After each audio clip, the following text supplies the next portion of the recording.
Hey guys, welcome back to another episode of the Finance Bible podcast. We are your hosts, as always, Oscar and Zeke. Please note that nothing in this podcast should ever be considered as personal financial advice. And if personal financial advice is what you are after, then please reach out and we can connect you with the correct professionals to ensure you get the job done properly. Enjoy the show. Let's get into it.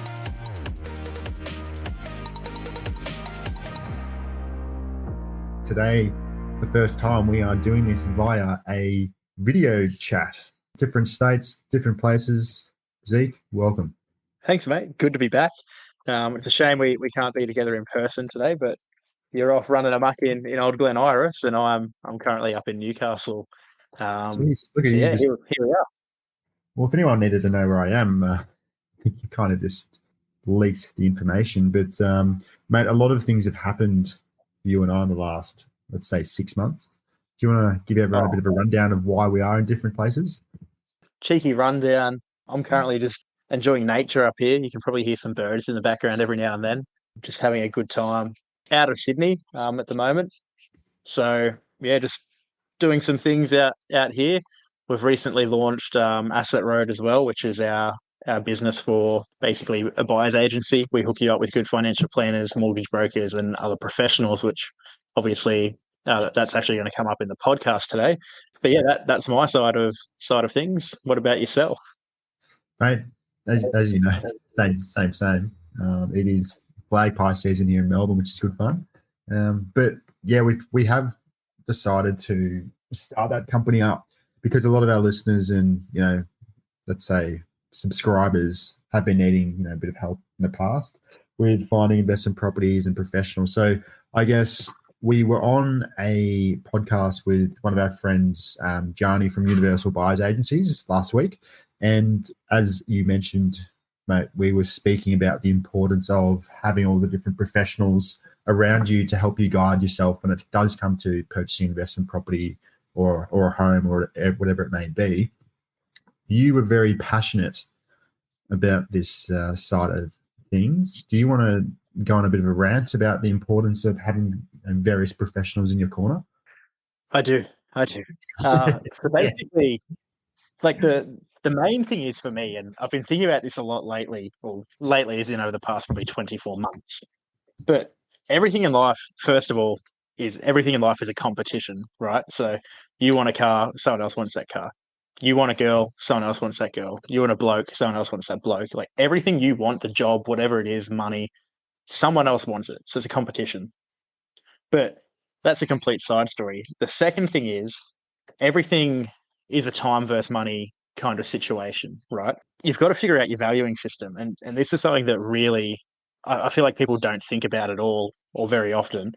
For example, if someone can make a website for you, let's say it costs 15 grand, people would question how much is that per hour then? They're charging me 15 grand to build a website. How much is it per hour? So you might ask said person, how much is that per hour? If they say they'll do it over 3 months, it justifies the per hour measurement, right? But then you're like, oh, well, I could probably pay someone to do it in 2 weeks for the same price. And then you're sitting there going, all right, well, I've just broken it down. It is a time versus value thing, a time versus money thing. You're valuing the time then more than the money. Everyone out there, you could sit down and you could hook up with all these professionals like conveyancers, buyers agents, real estate agents, property managers, building and pest inspectors, mortgage brokers, quantity surveyors for depreciation, tax agents or accountants, all of these different professionals. You could do the research on it all. You could sit down, get the connections, but then it's a value trade-off, just like everything else in life. You're sitting there going, all right, how many hours do I actually want to spend on doing something like this? And getting connected with all those professionals, doing the research on where to buy, doing the research on literally every single part of it, which takes a long time. What is the value versus time and money trade-off there? How much time would you spend doing that to avoid paying a fee? And how much is that fee? So it's the same with everything in life. We're talking finance here, but consumption versus health, which partners you want in life, like what values do they give you? Even friendship groups. Which coffee shop you go to, why do you go to this one instead of that one? Everything is value, and it's all a trade-off. So that's a bit of a rant there, but I hope that makes sense to all the listeners. That's a good point. No, they are good points, and this podcast is really for just learning the simple side of things as well. So when it does come to, let's say, buying your first investment property, do you want to run through kind of the steps and the stages where you may be needing to seek these professionals in the right order? Yeah, okay. So, I mean, the order's a little bit give and take because you might do one thing before the other. Some people jump the gun. But generally speaking, first of all, you're going to want a good mortgage broker. So you can sit down and go, all right, how much can I afford? What banks can I go to? What rates am I going to get? And all of that kind of stuff. In today's market, you sort of need a pre-approval anyway because everything's going so quick. It's literally, what's that saying? Like going out the door like hotcakes at Yep. Macca's. Yep. Great I don't know saying. if it is a saying or not, but So you You're firstly right need to about do that. Everything is going quick because I'll just that. quickly jump in for a second. We have had clients in the last 6 months. We've sent them through a property the night of and said, this is a great fit for you. What do you think? Are you happy for us to put an offer for yourself? Literally, if they may take an hour to respond, when we get back to the agent and say, yes, we're putting in an offer, it's already gone. So it is quite ridiculous. And if it's not gone, it's had an offer on it, and then we're in a bidding war, and it loses its value. So Yeah, it's not worth it. yeah, it doesn't stack up anymore. But Yeah. yeah, I'd probably start with a mortgage broker, get a good broker. I wouldn't go bank direct personally because I've seen too many issues with that in terms of pulling credit checks left, right, and center. In terms of just not actually talking to the client about what's going on, a lack of understanding. They've got limited products. There's a whole bunch of reasons why, but it's again not relevant for today. After that, you need to make sure that you've got a good conveyancer lined up for whichever state you're going to. A conveyancer, solicitor, whatever you want to call them, someone who can actually specialize in property law and assist you with that correctly. Some can do particular states, whereas others cannot. So you need to figure out which state you're buying in and who you want to team up with for that. The next step is you need to know this isn't really a need, but if you've got good real estate agents in the area you're trying to buy, then you might be able to swindle a cheap deal off market listing or something like that. So you then need to have a real estate agent on the ground where you're actually buying, and you probably want to work with a buyer's agent to figure out where you are buying. Because if you haven't done Yeah. all that research and you don't understand the property market, then you need someone in your corner to do it for you. I was going to mention the most important factor, I think, is finding the right team who will guide you to the property of which aligns with your goals. So first, figure out A, does it make sense for you to purchase? B, what are your goals? When do you want to retire, etc. Income. See what properties line up, and like Zeke was saying, they will just look after it all for you. Yeah, and they take the hassle out of it too. They just do it all for you. They know the market, they know the trends, they know demographics, they know tenancy rates and vacancy rates and all of that kind of stuff. So it's All the due they kind diligence of in the back end as well. And yeah. all the off-market opportunities too, from real estate agents, from developers, from builders, etc.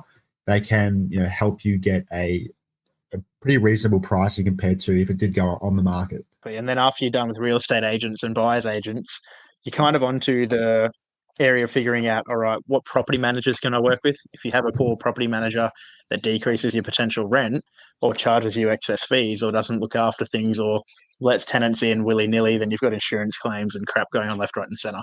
I have a complex that I manage, well, I don't directly manage it. My preferred property manager in that area manages about 24 of about 50 townhouses. The other 26 of them are not tenanted, they're actually owner occupier. But when they came in to take over, we were able to increase the rent by $140 a week per townhouse on average. So you're talking over 5 grand a year, maybe even 6 grand per year in additional profit. So that's pretty important. As well as building and pest inspectors. If you're getting a property, you need to make sure it's clear of all those issues. Um, You've also got then the actual insurance companies if you're getting insurance. So insurance brokers are essential, as well as your quantity surveyors for depreciation. That's one that people don't often talk about because you would think there's some kind of general rule of thumb, like, you're buying a property worth X, you can depreciate Y. But I've seen in my time some companies will do virtually like 60% of what you actually can. Other companies will push it over. Then they're probably questioning an audit. I don't know entirely how they can do it. There's companies out there that'll do it pretty standard, pretty well the whole way through, get you good deductions, but you're not looking at it going, hang on, I'm going to go to jail for this. And then there's also obviously a tax agent slash accountant. Like if you Yeah. don't have a good tax agent or an accountant that understands property, then doing your actual return and figuring out how to compile all of that. I just probably named about 10 different services that you're paying for. So compiling all of that, all those fees and invoices and charges, along with your interest and all of that kind of thing, rates and that, you've got to put them all together and get the tax deductions on them. So you need someone who actually understands property. But yeah, but extremely important. I also believe the right buyers agency company or investment consultants as well as property managers is also vital in terms of you might invest in an area which you're currently renting for $530 a week, and then in 3 months later or 6 months later, houses in that area have gone up to, let's say, 560, 570, pushing to the sixes. You want someone in your corner who's actually reaching out to you and saying, hey, this is what's happening in the area in terms of the rent. We believe we can get an increase of about $20 to $30 per week.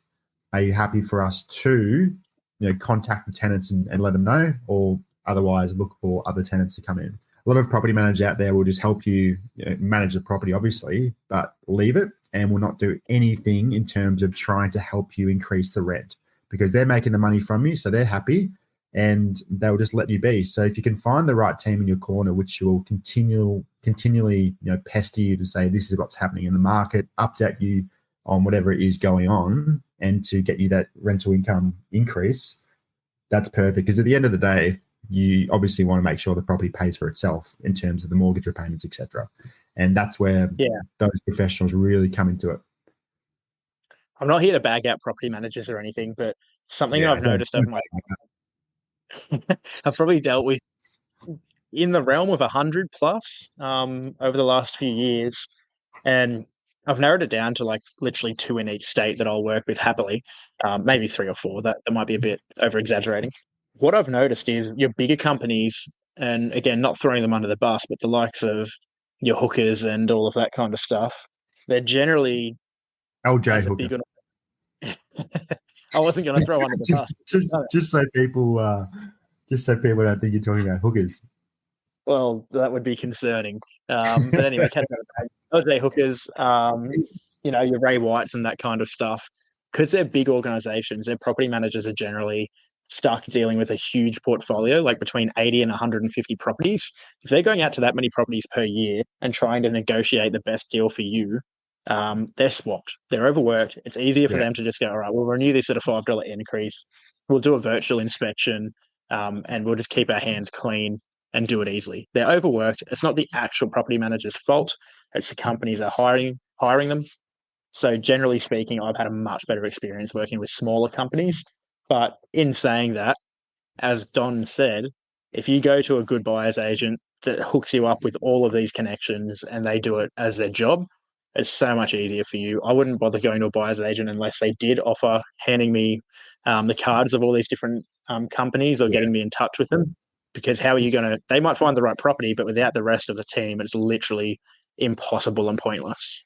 And there are a lot of buyer's agents out there who literally just find you the property and say, all right, found you the property, mate, you are on your own. And then you're left thinking, oh shit, all right, now I've got to get insurance. Now I've got to get a property manager. I've got to get this, that, whatever, the property may be. But a lot of people don't understand all the different professionals you need to find. So yeah, we keep plugging it, but finding the right company who has everything in the corner is vital. Yeah, something we haven't really mentioned there as well is financial planning. Some clients do want it, some clients don't. Like if you're just doing a personal property purchase, it may not be necessary. And again, this is not financial advice. Generally, you don't need it as such if you're doing that. If you're going down the path of SMSF, a self-managed fund, in terms of superannuation, then you may need to engage a financial planner. Again, not financial advice. So then it also becomes a matter of finding the right financial planner and what fees do they charge, what investment options do they have you in, what's your risk balance, all of that kind of stuff as well. What access do you have to the platform and what investment options do you have? Again, just even financial planners, having the right connection with them, which again, I think buyer's agents should, hence what we do. But there's just another big broad. And then some financial planners as well who don't set up the funds, they have professional connections who help with setting up the self-managed super funds. So the list goes on. There's professionals after another. Yeah, Because that's right. Even just on that financial path you were talking about then with the planners, you're right. Some of them will have other people set up the actual fund. You're dealing with the ATO, you're dealing with an external company to do the fund. Then you're dealing with a company who owns the actual platform that they run on. Then you're dealing with yeah, whatever insurance companies they're asking you to get insurance with as well, in terms of if you need personal insurance like life, death, TPD, trauma, that kind of thing. So there's so many different parts to it. insane. And a lot of people can go out and set up their own super fund, like people can go buy their own investment property, but they don't understand what a lot of people don't understand. Some will the nitty gritty, the auditing they have to do per year, and all the compliance checks, because especially with financial planning and self managed super funds, there's a lot of work that you have to do. And let's be honest, no one has time to do any of that. Or if you do, it's probably the last thing on your mind that you want to do. So if you can just give that to someone else to organize and handle, like that's what I'll be doing when I have enough super in my fund. I'll literally just be handling that to a planner and a SMSF setup company to look after. I don't want to have anything to do with it because I know it would give me the biggest headache nonstop. It comes down to that old time versus value, time versus money Looping value back. breakdown. And yeah, you're exactly right. Paying $2,500 for someone to sit there and do your auditing fees and everything on a fund is definitely the way to go, in my opinion. Yeah, the professionals Currently, all of your retail supers, my dog is going absolutely crazy, right? Oh, no. All of your retail supers do all of this for you in the background anyway. You just don't know because you don't look at it. But they're obviously charging fees as well. So yeah, and when Zeke says retail supers, it's like your Postbus, Australian Super, Hester, etc. yeah, just your standard super companies. It's just standard with everyone knows the ads with the two hands over the top of each other. Well, Don, there's a bit of a rant about buyers agents and a few other things like your We time might versus have to money call value this one change. Zeke's rant. Yeah, it's a big rant, that one. Something came over me. I watched the new Insidious the other day, and then I watched the new Nun. So never Oh, know, I could be how was it? possessed. It was actually good. I was quite a few cocktails deep, to be honest. Oh, So you're at Luxy. yeah, I was going off. So I'll probably have to watch it again and make sure I got the That's right too idea. good. But it was good. Um, Oh, that's well, great. that's all that we've really got to talk about in the podcast today. Hopefully, that helps people figure out what professionals they need to work with, or if they want to use buyers agents like Asset Road, or just figure out what they want to do and if they want to go ahead with that time versus money value ratio. Guys, as always, if you've liked the podcast, please give us a review, jump on that 5-star wagon, share it around with your mates, and just give it the big odd tick. Also, if you do want to get in touch with us, we are available by Instagram at the Finance Bible and also our company Asset Road. Either or, we are happy to assist. Jump on that Instagram, share it around, give us a follow. Everyone will be happy. Ciao. Ciao.